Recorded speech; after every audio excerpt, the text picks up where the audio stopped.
some group work, and I'll introduce you later to the group work. But for now, I just want to talk a little bit about something that occurred to me when I got several of you guys emails kind of asking, is this a good problem or is that a good problem? Or should I do this or shouldn't I do that? And I think I just want to talk a little bit about why this is part of the coursework. Okay. And 3 years ago, I was lucky enough to be invited by the Royal Society to spend a week at Westminster as a scientist. And I think, please let me know, PowerPoint tells me, as you can see, that okay, slow connection. If you can't hear me, just let me know. And then I could try to kind of make myself better heard. Okay, so 3 years ago, the Royal Society invited me for a week to join Westminster and kind of see how scientists like myself can better influence policies in the UK to make them evidence-based. How can we use the insights that science generates to rule and regulate our country better? And there were about 30 scientists who were invited. And at the end, we had a big session, and there was the chief scientific advisor of the government was there. And he said, like, okay, ask me whatever questions you have. And selfless as we are as scientists, we're just like, why don't you give us more money for science? Why is the government not investing more money into science? And we all agreed, obviously, more money for science, great. And then the chief scientific advisor said something quite interesting, which I hope will relate it back to our coursework. And he said, well, okay, so if we give you some money, we have to decide to take it away from somebody because it's a zero-sum game, right? There's a certain amount of money we can distribute. So do you want to take it away from the NHS and our healthcare system? He's like, probably not, okay. Do you want to take it away from social welfare? And he's like, probably not. Do you want to take it away from primary schools or secondary schools or universities? Maybe not. Do you want to take it away from our defense budget, right? For army and police? Which are not. Do you want to take it away from infrastructure, from building streets and train tracks and so forth, right? And I think at the end, we all realized in the room that it's not that easy to just take away something, right? If you want to have like, okay, why do we want to have more money for science? We have to make a cause that this is more important than other causes, the named causes, right? That is more important in some way for the well-being of the UK than investing in, for instance, infrastructure or the army. And I think that's a little bit how I want you guys to think about your problem. I want you to identify something where you think like, okay, it is important that we address that. It's important that we do this and not other things. It's a real problem that could make a real difference in the life of many people. Maybe it's a small difference in the life of many people, or it's a big difference in the life of very few people. Either way, but it must be something that changes a little bit the landscape, right? You will invest time and effort and not in something else. And so for you, it has to kind of feel like that you're doing something meaningful. But also, I want you to kind of become more aware that a lot of problems that are or like supposed to be problems around us where the press and the media are talking about this is a big problem. Oh, social media is ruining our kids and screen time is bad for them.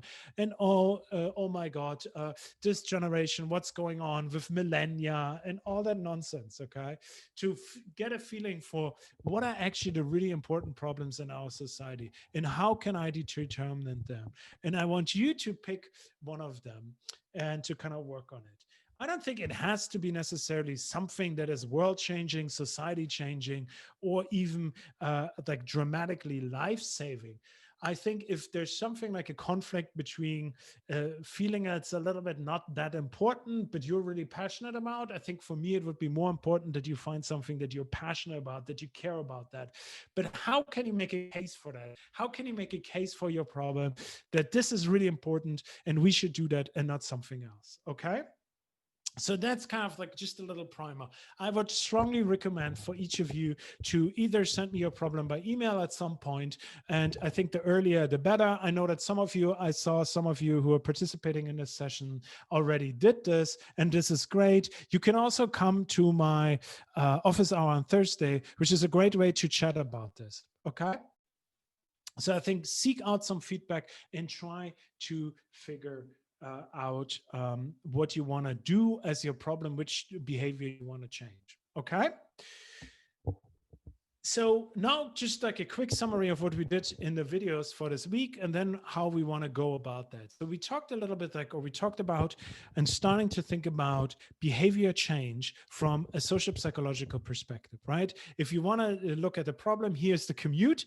Right? Commute is something that affects many, many people and makes them more anxious and gives them lower levels of happiness, less satisfaction, and less meaning in their life, and affects many, many people. How could we do something to change the misery of the commute? So there's a problem for you here, right? That is worthwhile addressing. At least I think it's worthwhile addressing. And now a social psychologist does not suggest to make the commute faster, does not suggest that we should all work at home, but they think about, okay, how can we change the situation and the behavior of people in order to make a difference? And one thing I think that's really important to kind of figure out is like, okay, how can we switch unwanted behavior, which is here the social isolation, with something that is wanted? Okay, in the situation, how can we do something where the behavior is different, like an unwanted behavior is replaced by a wanted behavior that then has better outcomes? So in our groups exercise, you will try to do this and trying to say like, okay, what kind of behavior can we do we want children to do during the marshmallow test? Spoiler alert, we will talk about the marshmallow test later on, instead of what they're doing actually, and thereby help them to have more success in this situation. Okay. The other one, which is like the other two components, which are really important for understanding social psychological behavior change, are the theories people have and the beliefs and attitudes. So theories is often like one theory people could have is that I'm happier when I'm like basically socially isolated if I watch Netflix than if I actually talk to a person. Okay. And this is a wrong theory. This is a misguided theory.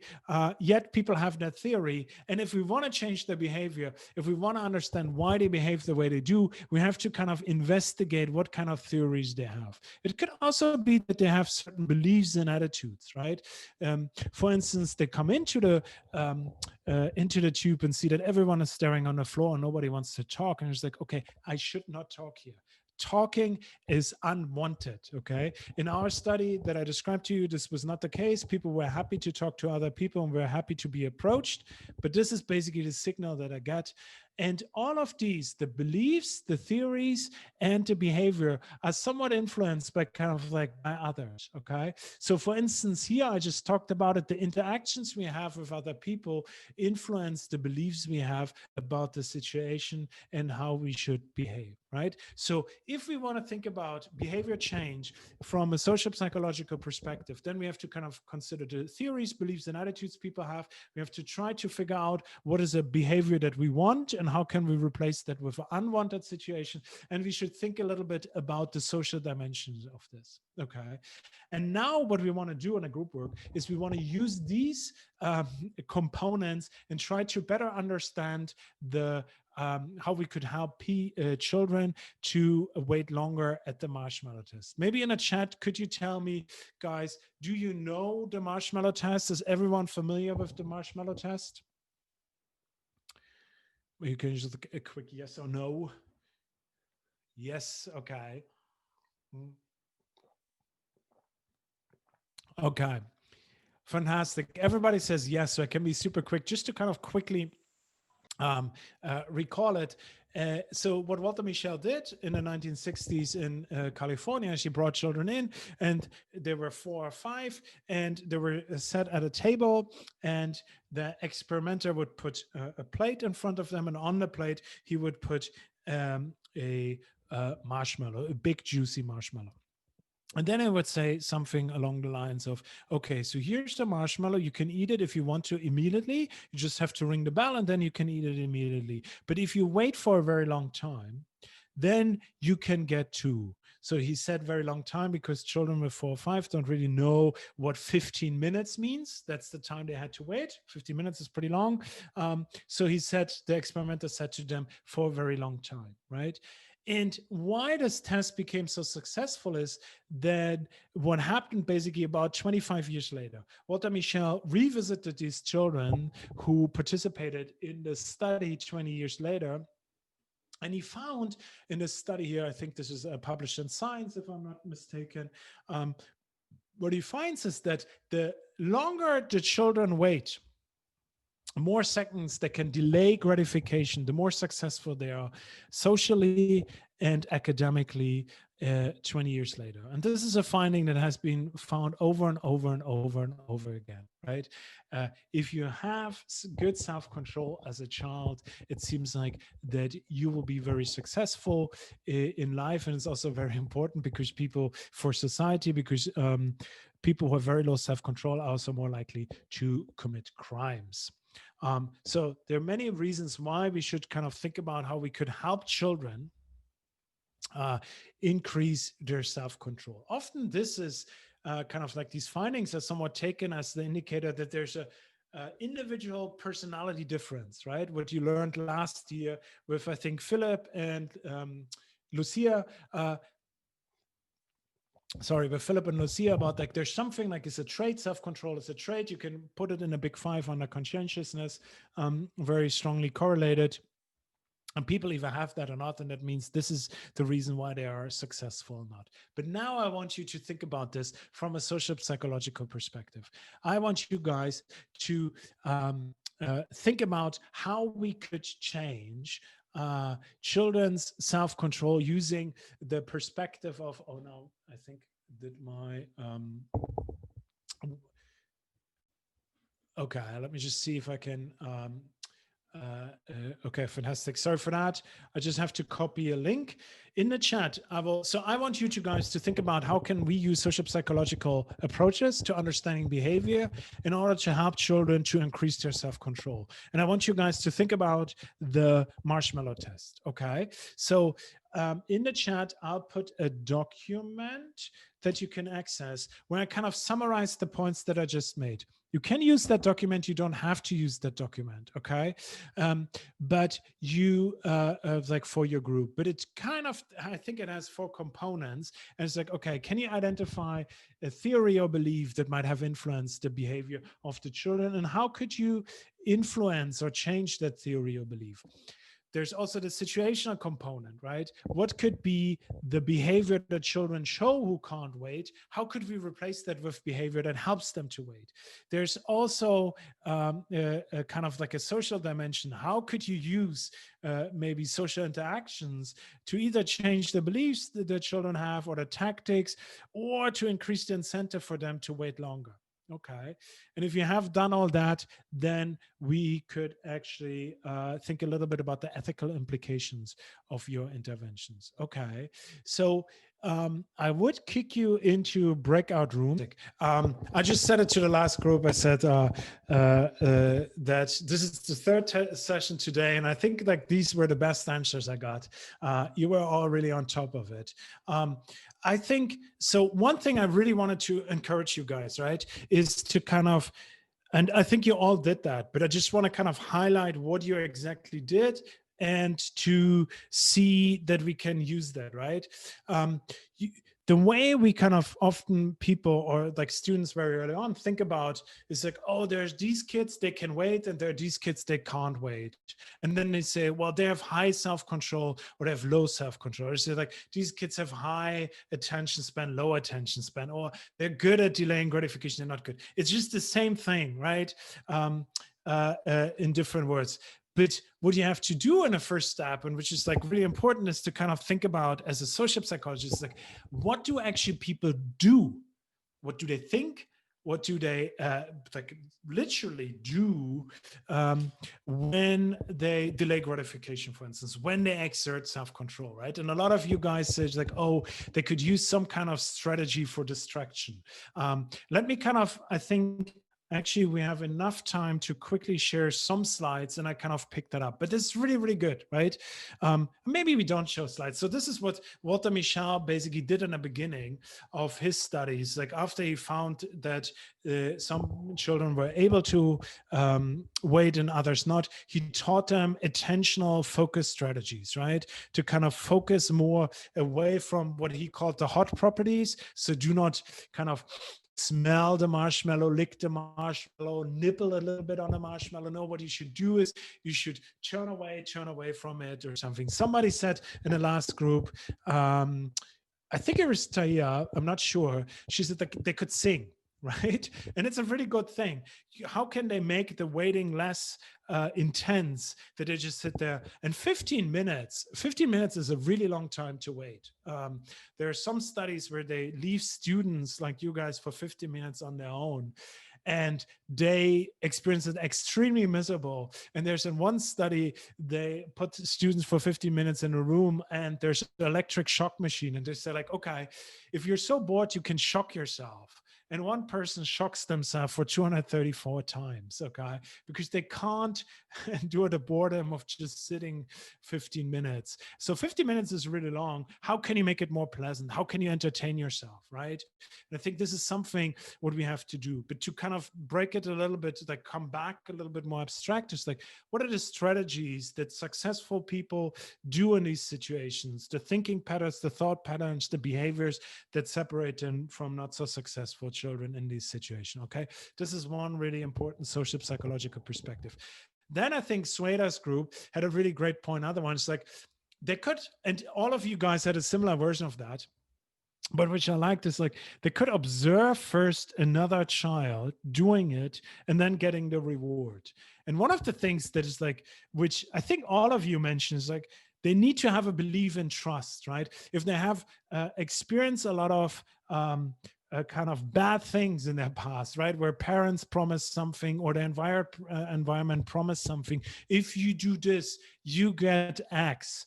Then, and the X was not delivered, then they form the expectations that they shouldn't wait, right? I think I told all of you the story of these children in Walter Mischel studies, these poor children who none of them waited. And when asked, why didn't you wait? They said, like, I don't trust you to come back in 50 minutes. So by observing another child, you can build trust, which is really cool. But you can also say, like, by observing another child, you could, maybe the children also build self-efficacy and self-belief. This child can do it. That child is not so different from me, so maybe I can do it too, right?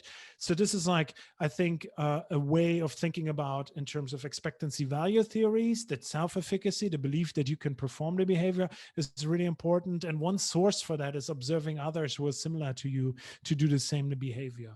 But trust is super important. And there's one version of this, the Marshmallow Test, where they manipulate the trust. So in one condition, they're for a reliable experimenter. So what happens with this reliable experimenter is that the child comes in and the reliable experimenter says, like, okay, if you do this boring task for 10 minutes, you can play with these fantastic magic markers for 10 minutes thereafter. And so the children do the boring task, they get the markers, they play with the markers for 10 minutes, and then they do the marshmallow test. In the unreliable condition, the experimenter says, okay, here you do this boring task for 10 minutes, and if you do it, you get to play with the magic markers for 10 minutes. And so the children do the boring task, and then the experimenter is like, oh my God, we are running out of time. I think we have to move on. There might be a chance that we can do it later, but you can't do it now. So now you have an unreliable interaction partner. And so the children in that condition wait way shorter than the children in the reliable experimenter condition, right? And that tells us a little bit like how me as a parent, how you as interaction partners can influence that. I think another version that all you kind of like mentioned one way or the other was like basically social competition. Can you make it that like 10 people in the room wait at the same time? I think Sweta was, and it's like something she said like, okay, but but we have to make sure that at least some children wait, right? That not not all the children just don't wait. And this is something where when we talk about norms, descriptive and prescriptive norms, right? Where sometimes like if everybody cheats, it's not good to kind of highlight norms, because then everyone cheats. And it's like, oh, everyone cheats, I can cheat too, right? So maybe you can have a group of children that all wait, and then you put a child in there that has trouble, and that might create kind of like the normative pressure to do this. There's another version of the that just, I think it was just done last year, super recently, where they have three different conditions. And one condition, it's the like a normal, regular marshmallow test condition, right? Get one, wait 15 minutes, get two. But there's another condition where they say, oh, if you wait for 15 minutes, the child next door also gets a second cookie. And if you don't, the child next door doesn't get a second cookie. So there's this condition. This increased significantly the amount of waiting these children did compared to the individual condition. There's a third condition where they say, okay, only if both of you wait, you both get a second cookie. So in that condition, they also waited much longer, which tells us often we're much better and kind of delaying gratification for cooperative goals than for individualistic goals, right? I think Sweta said that she works in social learning groups. I think for me that works very well too. That really changed the way I approached university, because I learned that for me, I enjoy preparing like materials and notes for others much more than I do this for myself. Okay, so I'm more motivated by helping others than helping myself. And once I knew that, it really helped me to kind of turn my studies around. Okay, so I think these are kind of like the components you can try to influence. One thing that is like I think some of you mentioned is incentives, right? You can always try to increase the incentive, make it more valuable to wait. And I think that's really important as well. And you can see kind of like these different components will map onto the different types of interventions. So I think sometimes we feel like this might be the key characteristic that is super important. And hence we're trying to influence that. And sometimes it's like, oh, the behavior is more important. Sometimes the beliefs are more important. Sometimes we have to change the norms. Sometimes we have to change the expectations they have, whether they can actually do it. Sometimes we have to change the trust, right? All of these are targets for different types of problems. Okay. I think that would be it for me for today's session. That was great. Thank you so much for the great input. I just want to reinforce this idea that if you, I think I see one or two, at least one person I recognize already sent me their idea for the intervention. I think it's really good to get early on feedback on that. Okay, to start by saying, oh, I'm not sure, I would like to do this or that. The easiest way to get a lot of feedback very quickly is to join my office hour, and then we just chat about it. It's often also super, I think it's right now set up in a moment that only one person can join, but I can get another person. It's often also super helpful to hear other people talk about their problem, and that makes you realize a lot about your own problem that you want to study. But do that or write me an email. And then I can kind of help you figure out whether that's a good problem and what a good next step would be, right? I'm there as a resource, use me as a resource. And it's better to do this early before you waste a lot of time on something that might be kind of somewhat set up wrongly, right? Okay, any questions you have?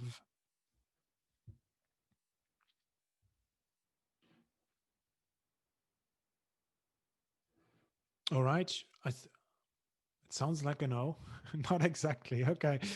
All right. Fantastic. Then some of you I see at decision making, judgment and decision making in about an hour or two. I'm looking forward to that. If not, if you have any questions, if you're unhappy with something, etc., just drop me an email, and then I'll answer that email or come to my office hour. All right. Otherwise, I wish you a wonderful day, rest day, and see you soon. Take care.